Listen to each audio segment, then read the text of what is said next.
여러분, 오늘 업그레이드라는 단어를 우리 한번 생각해 보고자 합니다. 특별히 업그레이드된 단어는 발전, 진보, 성장, 성숙, 아랫단계부터 윗단계까지 이르는 상승시키는 것을 의미하는 단어가 되겠습니다. 오늘 제목이 신앙생활의 업그레이드. 그러면 신앙생활도 계속해서 진보를 이루어야 된다는 말씀이 되겠습니다. 우리가 잘 쓰는 용어 가운데 여러분, 이 업그레이드 단어를 성장이라는 단어로 바꿀 수도 있겠습니다. 성장은 아무 데나 갖다 붙어도 의미가 잘 전달이 됩니다. 경제 성장, 교회 성장, 기업 성장, 학업 성장, 육체 성장, 또 인격 성장, 여러분 다 갖다 붙여도 의미가 잘 통하는 단어가 되겠습니다.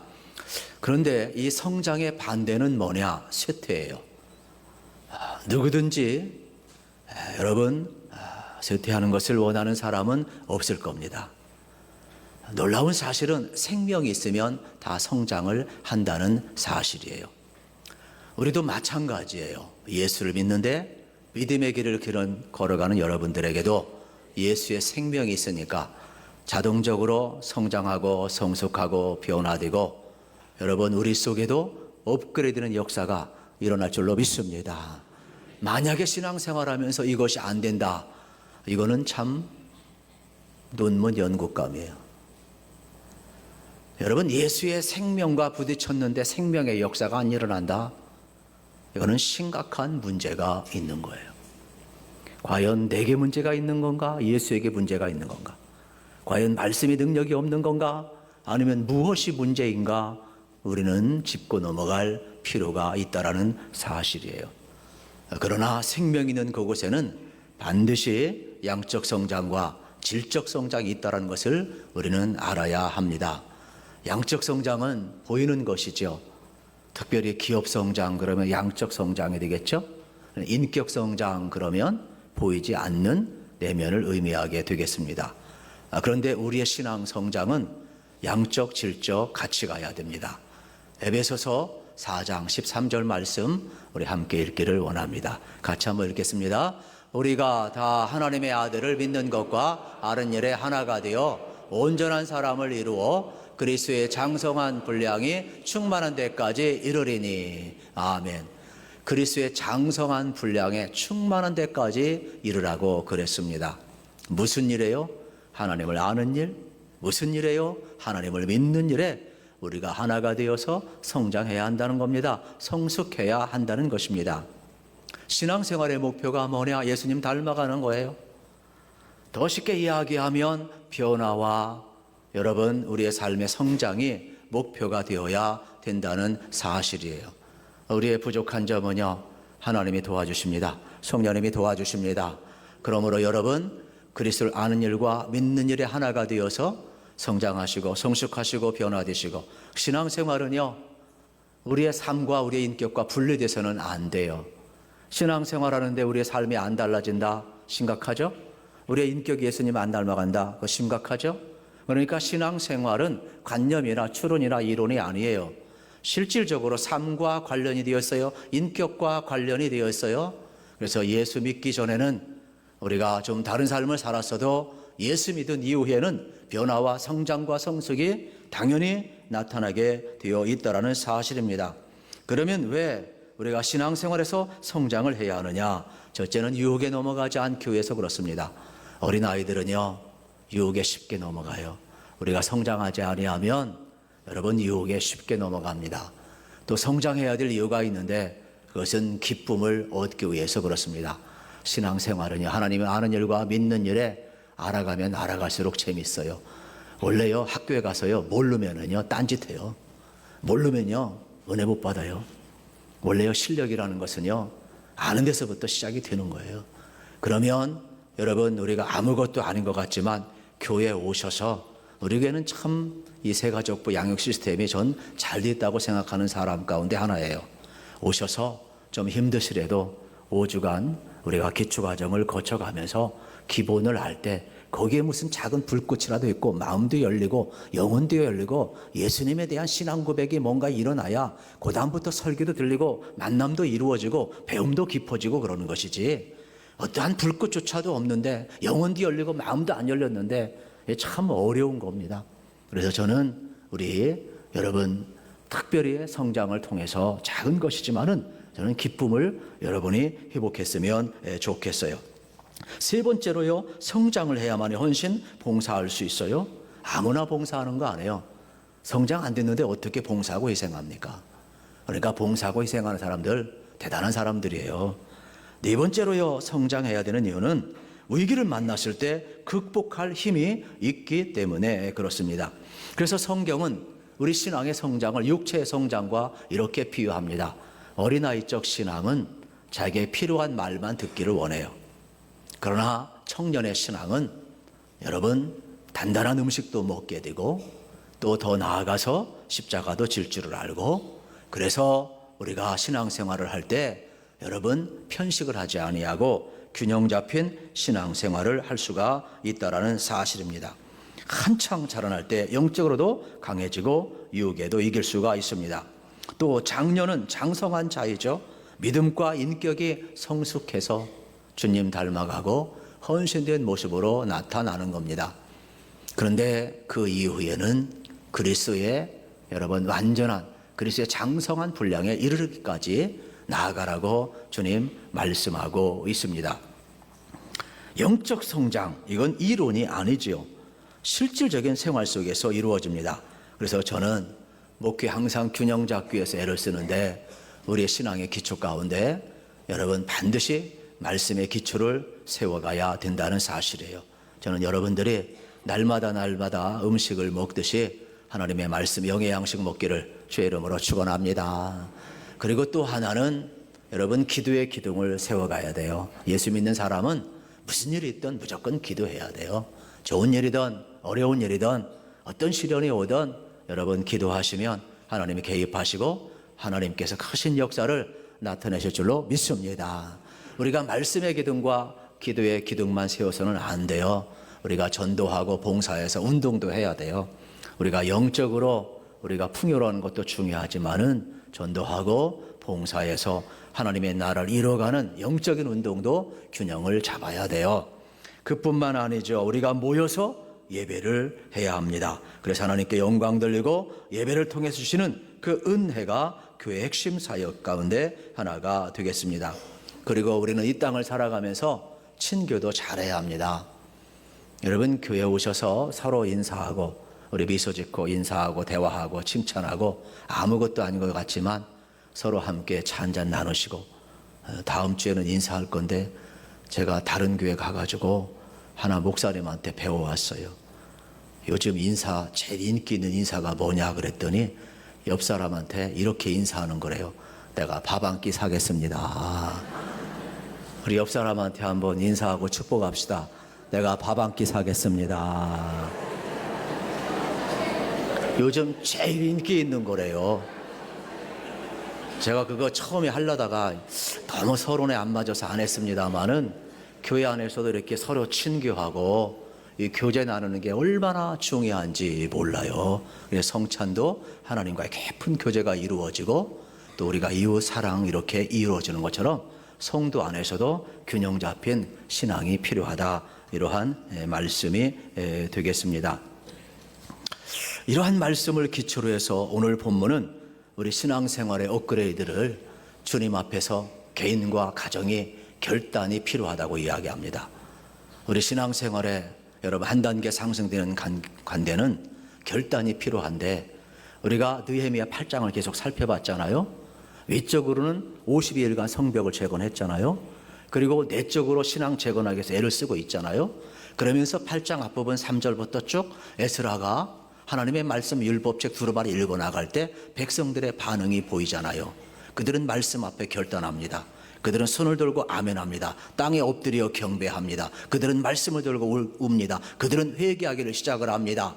그러면서 그들의 삶 속에 하나님의 말씀 앞에서 마음이 뜨거워지고 인생의 전환점, 새로운 상승의 그러한 단계로 들어가기를 시작을 하는 거예요. 어느 때요? 하나님의 말씀 앞에 직면했을 때요. 오늘 우리도 마찬가지입니다. 여러분이 하나님의 말씀 앞에 직면하기 시작하면 여기 나오는 이스라엘 백성들처럼 새로운 신앙의 성장을 향한 전환점을 가질 수가 있는 거예요. 하나님의 말씀을 여러분 가까이 하시기를 주의 이름으로 축원합니다. 주님을 뜨겁게 사랑하도록 변화시키는 능력은 하나님의 말씀에 있었다라는 사실이에요. 이들의 헌신과 전인격적인 반응의 이 모습은 여러분 우리가 이미 느헤미야 8장 앞부분에서 살펴보았습니다. 그러므로 오늘 우리 가운데도 마찬가지예요. 하나님의 말씀이 들려올 때 죄가 생각나면 회개하게 되고, 여러분 하나님의 은혜 앞에 헌신하며 결단하며 전인격적인 반응을 토해낼 수 있는 일이 어디에서부터 오느냐? 하나님이 우리에게 찾아오시고 하나님이 말씀하실 때 그 말씀에 직면하는 자들에게 성장의 기회는 주어진다는 사실이에요. 그러므로 오늘 우리들도 하나님의 말씀을 들을 때 새로운 결단과 각오가 일어나셔서 주님 앞에서 신앙이 업그레이드되는 아름다운 역사가 일어나기를 주의 이름으로 축원합니다. 두 번째로 받은 바 은혜와 믿음의 능력을 유지하고 발전시키는 것이 얼마나 중요한지 몰라요. 우리가 은혜 받을 수 있어요. 능력 받을 수 있어요. 그러나 그것을 지속적으로 계속 이어가야 됩니다. 우리 13절 14절 같이 읽겠습니다. 시작.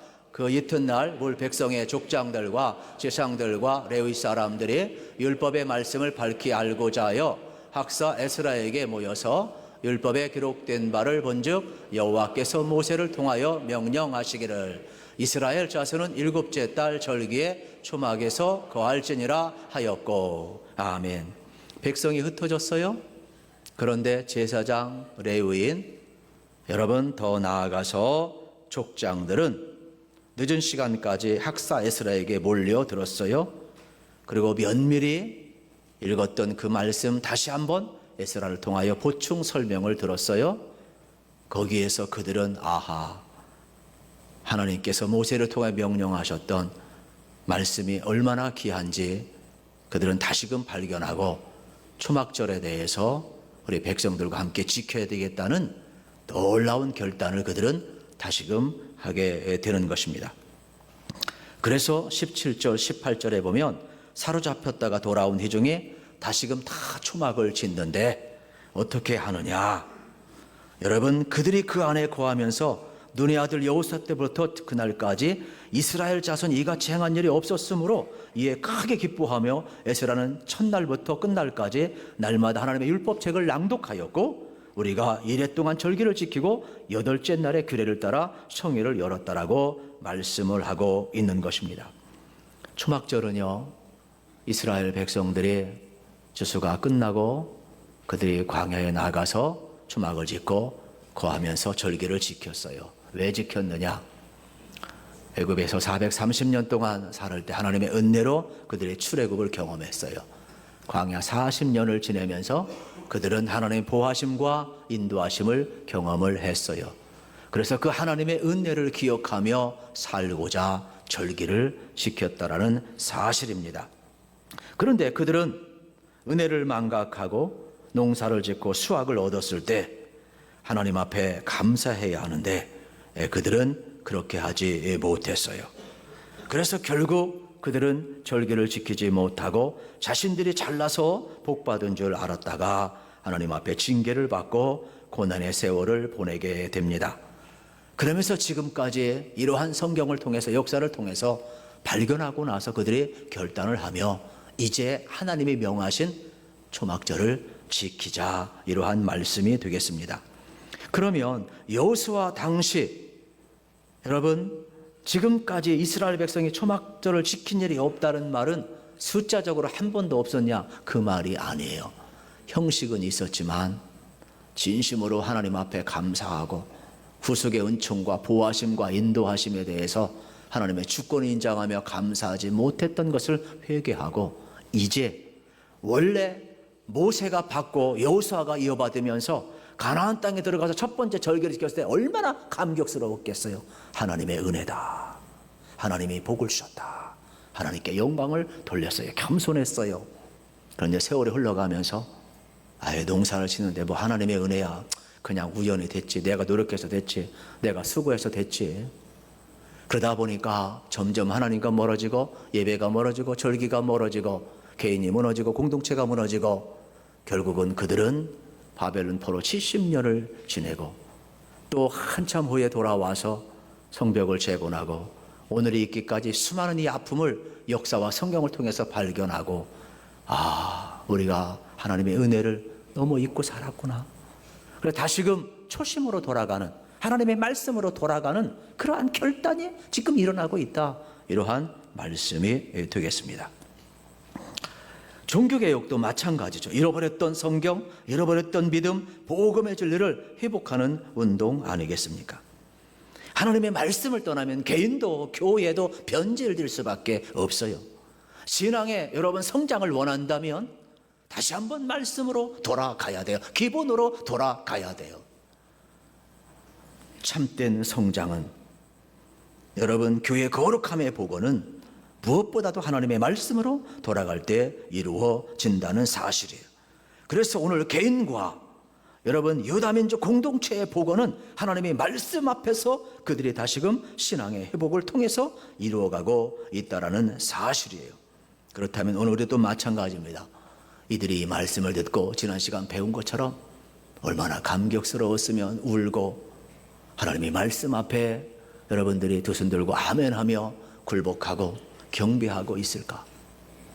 하나님의 말씀 앞에 우리가 서게 되면 우리의 심령의 부흥은 여러분 자동적으로 일어나는 거예요. 그러므로 여러분 하나님의 말씀이 여러분에게 복이 되기를 주의 이름으로 축원합니다. 마지막 세 번째로 순종을 통한 작은 실천이 우리의 삶의 질을 높인다라는 사실이에요. 여러분 16절 말씀에 보세요. 16절 말씀 같이 읽습니다. 백성이 이에 나가서 나뭇가지를 가져다가 혹은 지붕 위에 혹은 뜰 안에 혹은 하나님의 전뜰에 혹은 숨은 광장에 혹은 에브라임은 광장에 초막을 쥐때, 백성들이 나아가서 지도자의 명령을 그대로 듣고 하나님의 말씀에 기록된 그대로 초막을 짓기 위해서 나뭇가지를 자르기 시작합니다. 그리고 초막을 짓습니다. 그리고 지은 그곳에서 거하면서 그들은 하나님의 은혜를 기억하면서 하나님 앞에 돌아가고 있습니다. 작은 순종이 개인을 살렸고 이스라엘 민족의 공동체를 살려내고 있습니다.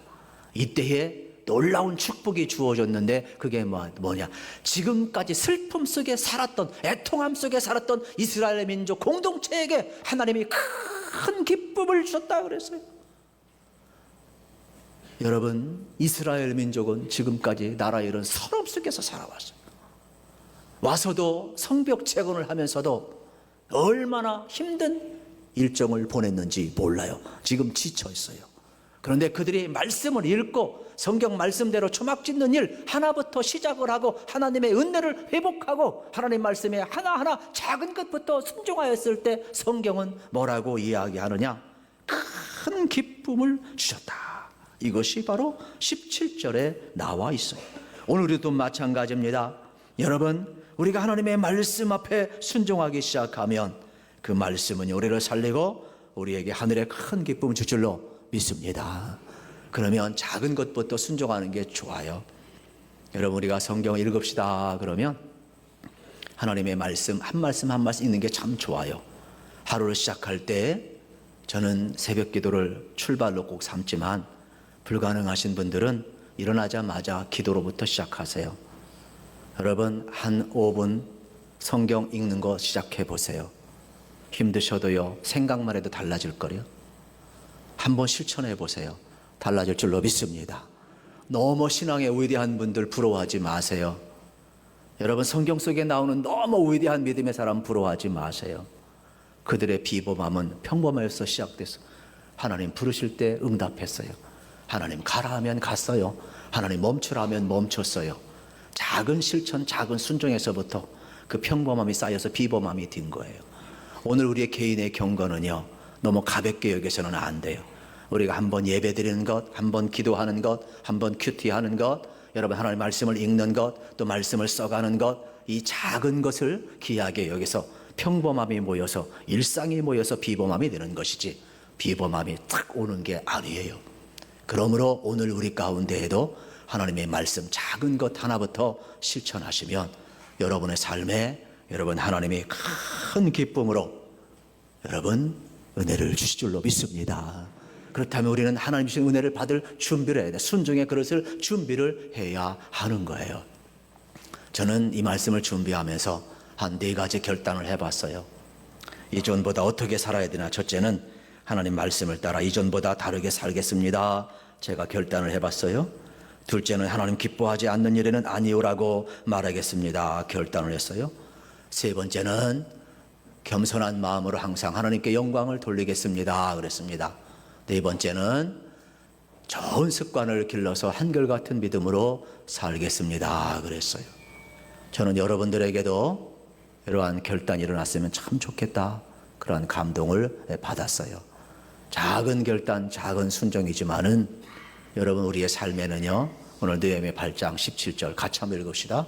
8장 17절 말씀, 여러분 큰 은혜를 우리에게 주실 겁니다. 시작. 사로잡혔다가 돌아온 회중이 다 초막을 짓고 그 안에서 거하니 눈의 아들 여호수아 때로부터 그날까지 이스라엘 자손이 이같이 행한 일이 없으므로 이에 크게 기뻐하며 작은 순종과 여러분 주님 앞에서 위대한 말씀 앞에 결단을 내었을 때 하나님은 우리에게 영적 성장뿐만 아니라 하늘의 기쁨을 주었다라는 사실이에요. 기왕이면 여러분 하나님 주신 기쁨을 가지고 신앙생활 하시기를 축복합니다. 그리고 어떻게 하면 우리가 주님을 기쁘게 할까?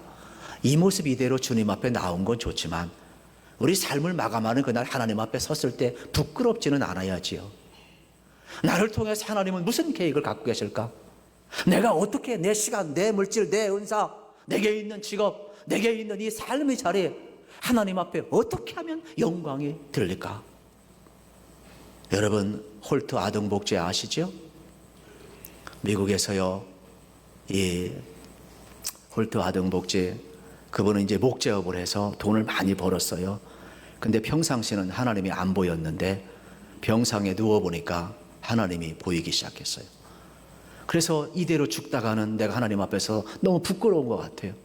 그래서 하나님 앞에 기도하기 시작했어요. 하나님, 나 이대로 하나님 앞에 못 서겠어요. 내가 하나님 주신 은혜를 통해서 돈은 많이 벌었는데 내가 잘난 줄 알았는데 병상에 눕고 보니까 이게 다 내 것도 아니고 이게 다 정말 하나님의 은혜였는데 내가 너무 교만했어요. 하나님이 이제라도 나에게 기회를 주신다면 내가 하나님 영광에서 살겠습니다. 그런데 그분이 참 기적같이 병상에서 일어나요. 근데 그때 피어슨이라는 사람이 그 마을에 와서 성경을 가르치고 이제 집회를 했는데 그때 그분은 한국의 고아들, 전쟁 고아들을 데려다가 그들은 교육을 하고 그들은 어떻게 합니까? 교육하는 그러한 집회를 했어요. 그래서 전혀 알지도 못하는 이 동방, 이 대한민국을 여러분 홀트가 듣게 돼요. 그리고 피어슨을 통하여서 전쟁 고아들, 그들을 향한 교육과 그들을 입양하는 일이 얼마나 귀한가를 알게 돼요. 그래서 자기의 전생애를 투자를 해서 홀트 아동복지회를 만들고 입양을 시작을 한 거예요. 그리고 그 여사가 또 그 뒤를 이어가게 된 거. 여러분 4대째까지 이어지는 언더우드, 여러분 가문도 우리나라 지금 4대까지 이어서 우리나라 봉사하고 있잖아요. 그들의 마음속엔 한결같이 내가 어떻게 하면 하나님을 기쁘게 할까? 내 남은 생에 어떻게 하면 신앙의 성장을 이루어서 주님 기쁘게 할까? 여기에 대한 삶으로 살아갔어요. 우리 마음 가운데에도 이러한 느헤미야처럼 또 에스라처럼 여기 이스라엘 백성들처럼 홀트처럼 또 여러분의 삶 속에서도 하나님의 은혜를 주셔서 다시 한번 신앙이 성장하고 주님을 기쁘게 하는 그 삶의 반열에 우리 모두 설 수 있기를 주의 이름으로 축원합니다.